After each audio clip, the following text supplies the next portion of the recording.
ای ایران ای مرز پرگهر، ای خاکت سرچشمه هنر.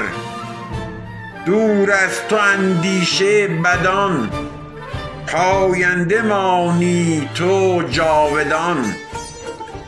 ای دشمن ار تو سنگ خاره ای من آهنم، جان من فدای خاک پاک میهنم. مهر تو شد پیشه ام، دور از تو نیست اندیشه ام. در راه تو کی ارزشی دارد این جان ما، پاینده باد خاک ایران ما.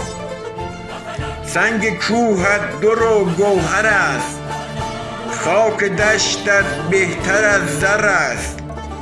مهرت از دل کی برون کنم، برگو بی مهر تو چون کنم.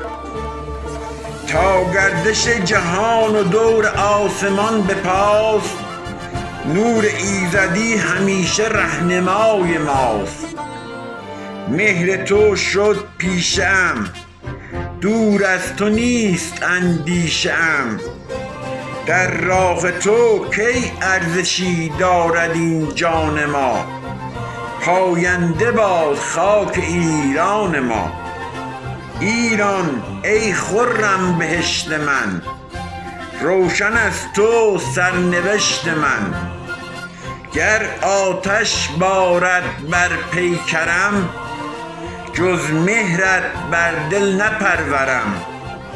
از آب و خاک و مهر تو سرشته شد دلم، مهر اگر برون رود چه می شود دلم. مهر تو چون شد پیشه ام، دور از تو نیست اندیشه ام. در راه تو کی ارزشی دارد این جان ما، پاینده باد خاک ایران ما.